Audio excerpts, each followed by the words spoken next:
Imana ntabwo ikeneye uburiganya bwacu kugira ngo isohoze isezerano yadusezeranije. Imana ntabwo ikeneye amaboko y'ingabo ngo ibone itsinzi. Imana mu bumana bwayo irihagije. Imana ifite imbaraga, Imana ifite ubushobozi, Imana ifite inzira zirenga ibihumbi yacishamo ibyawe bigakunda kandi bikemera.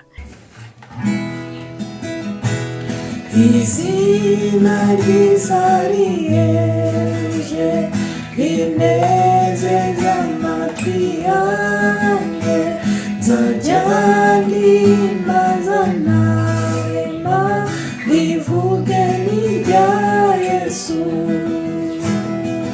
Yesu ndamukunda, Yesu ndamukunda, ndamukundira yuko yabanje kunkunda byo.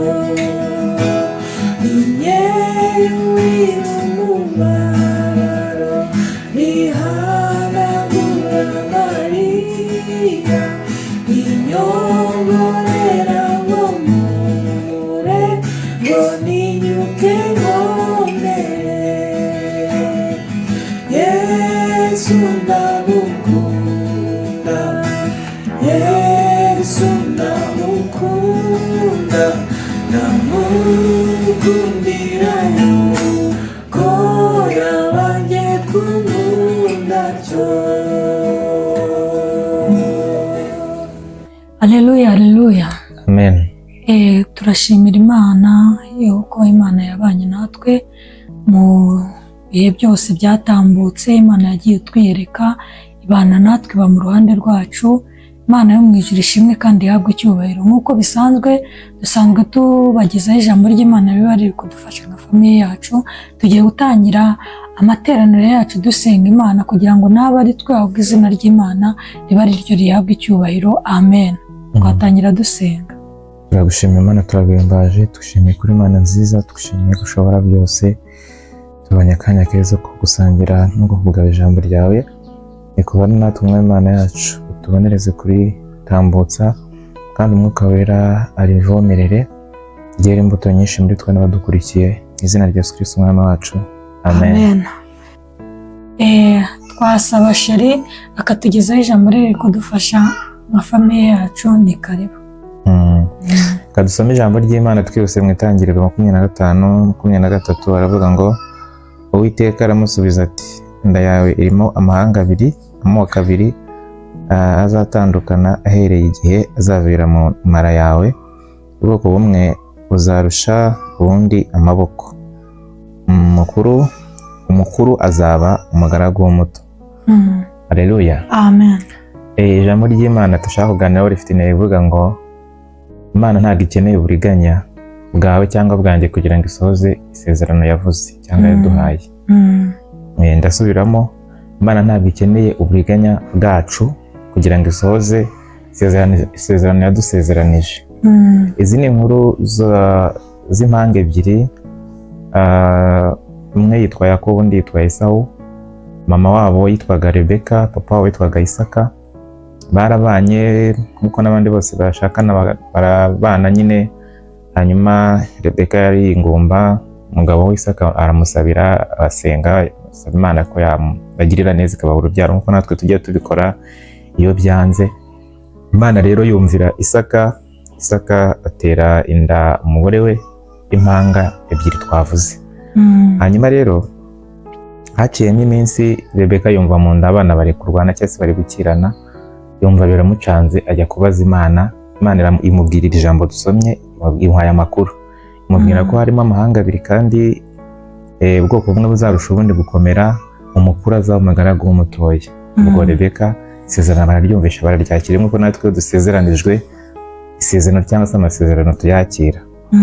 Hanyuma rero uko iminsi yagiye yicuma, nk'ibisanzwe mu rugo kenshi famiye nyinshi zirabigira, ariko si byiza. Rebeka yakundaga cyane Yakobo kuko yakundaga gukora uturimo two mu rugo, akamufasha, agateka, akagira ate. Ariko Isaka agakunda gakuru nyine ari we Esawu, kuko ngo yajyaga guhiga akazana umuhigo akamutekera inyama ziryoshye. ibyo turabigira ababyeyi, ariko ntabwo ari byiza gukunda umwana umwe ukamurutisha undi ukanabigaragaza, si byiza kuko biteza amakimbirane mu bana. Hanyuma rero uko abana bagiye bakura, papa wabo yaje gusaza, abwira Esawu ati dore ndashaje, wareba ukuntu ujya guhiga ukaza ukanekereza nyama nkunda nkaguhesha umugisha. Ubwo nka mama wabo rero nk'umuntu wari yarumvisha amakuru y'uko Yakobo ari uzaba ukomeye cyangwa se ari we Imana yahesheje umugisha, ashaka guca inzira nyine cyangwa se kwicira inzira, gufasha Imana kugera ku isezerano Imana yasezeranije akoresheje uburiganya. Abwira Yakobo ngo nazane ihene ebyiri bazibage bateke za nyama ziryoshye nk'izo Esawu yari guteka n'undi, azishyire se amuhesha umugisha. Mbese yaravuga ati iby'Imana yavuze ko mbona umusaza agiye kubyica, agira impungenge z'uko iby'Imana yavuze bitakunda, cyangwa se aravuga ati reka aha niho hakeneye ko gira icyo nkora nanjye kugira ngo isezerano Imana yasezeranije risohore. Imana ntabwo ikeneye uburiganya bwawe cyangwa bwanjye kugira ngo isohoze icyo yatubwiye. Ubwo rero Yakobo yabanje kubyanga, aravuga ati se mama ko Esawu ko ari cyo yanjye nk'abana nta byo yangira byinshi, aho sinshobora kuzijyana izo nyama yankorakora yabivumbura nkahabwa umuvumo mu cyimbo cy'umugisha. Mama ati rwose ibyo umuvumo bimbarweho, ingaruka z'ibyaha byawe bimbarweho, weho nkora ibyo nkusabye. Nuko barabikora, ajyana inyama. Isaka nyine abanza gukekeranya, ariko kubera ko bari bafashe ubwoya bw'ihene bakabushyira ku bikonjo n'ahandi hose umusaza yagombaga gukabakaba ngo yumve ko ari Esawu, birangira nyine abyemeye ariko ashidikanya, amuhesha umugisha. Ibyo bintu rero kuriganya umugisha byazanye ingaruka ikomeye mu muryango, byatumye Yakobo azerera, ava mu rugo ajya kwirirwa buyera mu gasozi, kubera ko Esawu yaraje asanga umugisha watanzwe, ararakara, afata umwanzuro wo guhiga murumuna we akamwica. Ubwo intambara ziba ziratangiye, zitangijwe n'ababyeyi bombi, kuko ari Isaka yari abizi ko Imana yavuze ko umutoya ari we uzaba mukuru, ari we uzakuzwa nyine, akaba ari we nyine uyobora, mbese umukuru akamukorera. Kandi n'ubundi babyemera, n'ubundi bose Imana ari kubaha umugisha, ariko nyine nuko. Hanyuma rero na mama wabo nawe azana uburiganya, Yakobo nawe arabyemera. Hari n'igihe ariko Esawu nawe hari amakosa yakoze, yavuye guhiga ashonje, nuko asanga Yakobo yatetse ibishyimbo biryoshye bimeze neza bikaranze, aramusaba ngo amuhe. Yakobo ati kugira ngo mbiguhe rero nuko ngurisha ubutware bwawe. Esawu ati ese ubundi bimariye iki ubutware bwanjye ko inzara inyishe? Ati jyana unyihera ibishyimbo. Hari igihe natwe umuntu agurisha umugisha Imana yamuhaye cyangwa se ubuntu bw'Imana, akabugurisha ifunguro ry'umunsi umwe, ngo kubera ko ubushomeri ubona bukumereye nabi, ukemera gukora ibyaha cyangwa se gutanga ruswa kugira ngo ukunde ubone akazi, cyangwa se ukabeshya umunsi umwe kugira ngo ukunde ubone ikintu runaka, ugasanga ucumuye ku Mana cyangwa se bikururiye ingaruka runaka kubera ibintu by'akanya gatoya. Rero dukwiye kuba maso. Hanyuma nihuse kugira ngo no ku musozo, ingaruka zaje kubera icyo cyaha bakoze cyo biganya. Yakobo yarazerereye nyine, ntiyongera kuba mu rugo, mama we ntiyongera kumubona kandi yaramukundaga, ndetse yagize n'igihe cyo gushaka, ajya kwa Labani gutendera Rasheli. Imyaka 7 ishize bamuha Leya, aho kumuha Rasheli nawe uburiganya buramugarukiye.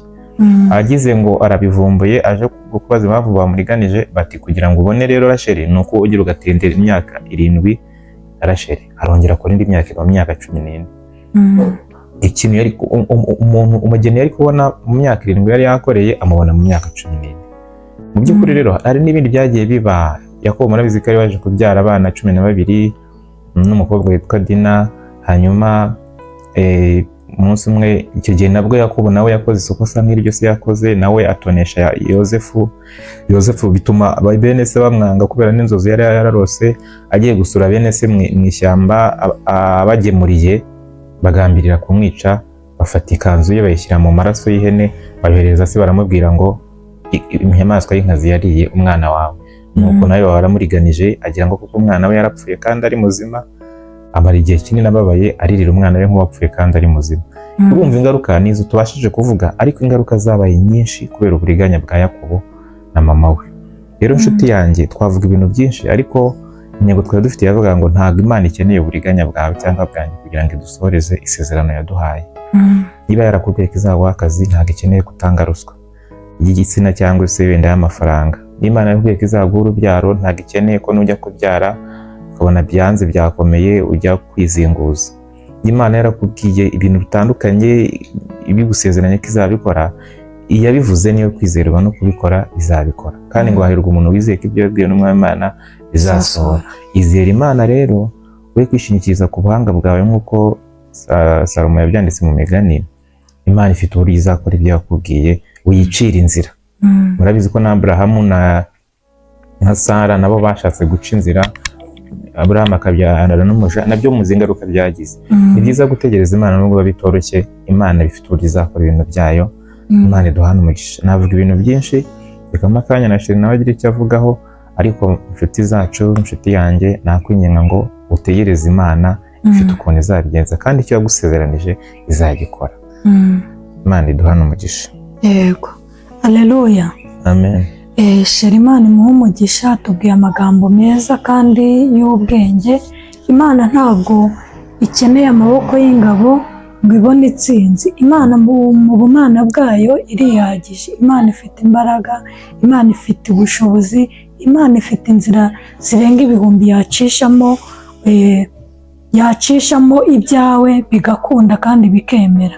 Rero Imana ntabwo ikeneye ko turiganya, ntabwo ikeneye yuko duca mu zindi nzira ngo tujye mu bapfumu, ngo tujye kwirwanirira. Oya, ntabwo ibyo Imana ibikeneye, ahubwo ikeneye yuko tuyegera tukayitakambira, ikumva amaganya yacu, ikumva iminiho yacu, ikadusubiza. Imana rero iduha imbaraga zo kuyikunda kandi no kuyikorera, kandi Imana tuyisabe kugira ngo itwongerere imbaraga, dukomeze kuyegera, kuko ni dukomeza kwegera Imana tuzabona imbaraga, kandi Imana tuzakomeza kunga ubumwe n'Imana. Amen. Nibyo navugaho.